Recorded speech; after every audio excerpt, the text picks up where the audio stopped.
Bonjour Sandrine Gelot. Bonjour. Merci d'être avec nous ce matin sur France Bleu Paris. Nous sommes allés à la rencontre de vos habitants, de certains habitants de Longjumeau. On les a entendus ce matin. On peut les retrouver sur francebleuparis.fr. Et je cite, il est question d'intimidation, de baisser les yeux. Il y a des phrases comme « ils ont l'argent, ils n'ont pas de limite, ils ont tous les droits ». Il est question des dealers. Que pouvez-vous dire à vos habitants? Comment les rassurer?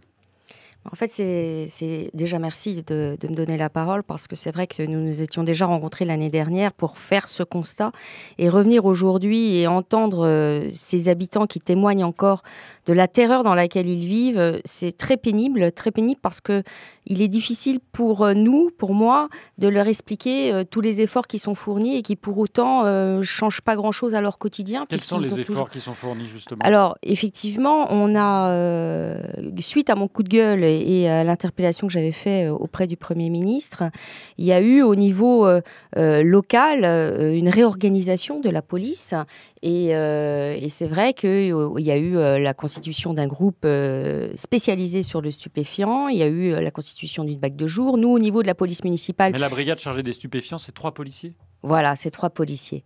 Malgré tout, en termes d'enquête... Le terme de nouvelle brigade est sympa, mais quand on regarde l'effectif, 3 policiers... Voilà, c'est le problème en fait, parce que aujourd'hui, il y a des efforts qui ont été fournis, même en termes d'enquête, on voit que le chiffre a quadruplé. Nous, en termes de ville, on a pris nos responsabilités, on a mis nos priorités sur cette thématique de la sécurité, avec une police municipale, là aussi, où on a mis en place une brigade de nuit qui permet plus d'interpellations aussi, et de travail conjoint avec la police nationale. On a doublé le nombre de caméras sur la ville.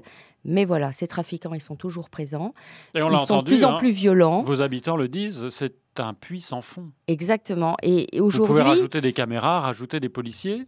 Alors non, je pense qu'il faut quand même rajouter des policiers. Parce que quand on parle de coup de gueule, moi, faut que ce soit clair. Moi, je sais ce que fait la police. La police, elle est présente au quotidien, et d'ailleurs c'est bien pour ça qu'aujourd'hui on a de plus en plus de violence, parce que ça leur plaît pas qu'on dérange le trafic, mais c'est pas pour autant qu'on va lâcher, je le dis très clairement. De plus en plus de guet-apens, on attire les policiers, on leur jette des cocktails Molotov. On a des insultes régulières, moi aussi maintenant j'ai mes petites insultes sur les murs qui s'affichent, mais quoi qu'il en soit, on va pas baisser les bras. La seule difficulté qu'on peut avoir, et vous le disiez tout à l'heure dans le reportage, et nous, ce que l'on demande, c'est plus de policiers pour l'Essonne. Il y a un vrai gap entre l'approvisionnement, entre guillemets, des policiers sur Paris, notamment, et sur la Grande Couronne. La Grande Couronne, c'était l'interpellation, d'ailleurs, du président du département, François Durouvray, auprès de M. Castaner, quand il est venu visiter le RAID la semaine dernière, c'est de lui dire, attention, en Grande Couronne, en Essonne, on a besoin de plus de policiers, et maintenant il faut que ça se justifie, il faut que ça se matérialise en termes de postes supplémentaires qui intègrent les effectifs essonniens. On parle trafic de drogue ce matin sur France Bleu Paris avec la maire de Longjumeau, Sandrine Gelot. Alors justement, en Essonne, c'est 1 policier pour 588 habitants. En Seine-Saint-Denis, c'est 1 policier pour 350 habitants, où déjà on dénonce le manque d'effectifs. Aujourd'hui, vous souhaitez combien de policiers supplémentaires pour Longjumeau? Alors, pour Longjumeau, il faudrait entre 5 et 10 pour vraiment faire un travail qui leur permette de sortir la tête de l'eau. Parce qu'aujourd'hui, ils font un travail extraordinaire. Franchement, ils sont très impliqués, ils sont présents au quotidien, comme je le disais, mais à force, ils vont s'essouffler. Et puis, on parle beaucoup de la police, mais il faut aussi parler du problème de la réponse pénale. C'est-à-dire que nos policiers, ils peuvent faire tout ce qu'ils veulent, ils peuvent interpeller, parce qu'il y a des interpellations tous les jours, il ne faut quand même pas l'oublier, il faut le dire. Mais malgré tout, la difficulté aussi, c'est peut-être cette ordonnance de 45 sur les mineurs, sur la pénalisation. Il faut la faire évoluer, cette ordonnance de 45. Bien sûr, il faut la faire évoluer. Tabou. Aujourd'hui, et on le voit bien, bien, dans tous les troubles de violence qui sont constatés, ce sont des mineurs la plupart du temps.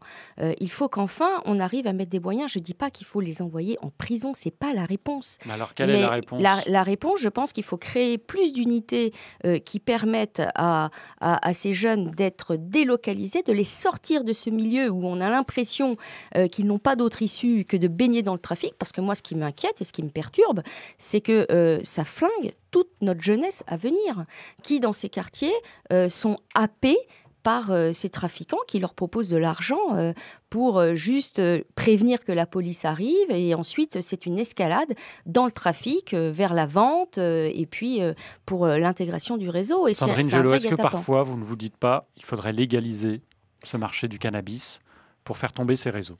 Alors, ça fait partie des questions que je me pose toujours.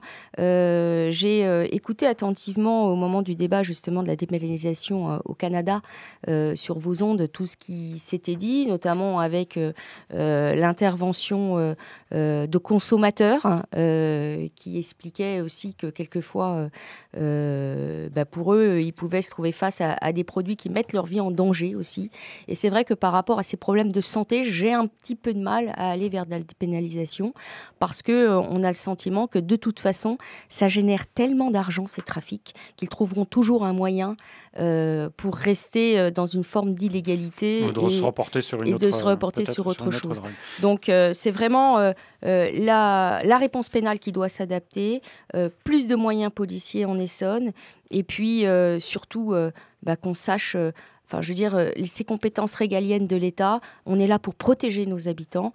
Et aujourd'hui, je crois que, moi, c'est insupportable, les témoignages de nos habitants tout à l'heure. Mais il y a ce qu'on a entendu, mais j'ai aussi des mamans qui m'appellent en pleurs en me disant « Sandrine, sors-nous de là ». Oui. Et puis tous ont voulu témoigner et ont voulu qu'on transforme leur voix pour vraiment ne pas être reconnus. Merci Sandrine Gelot, maire Les Républicains de Longjumeau, à retrouver en vidéo sur francebleu.fr.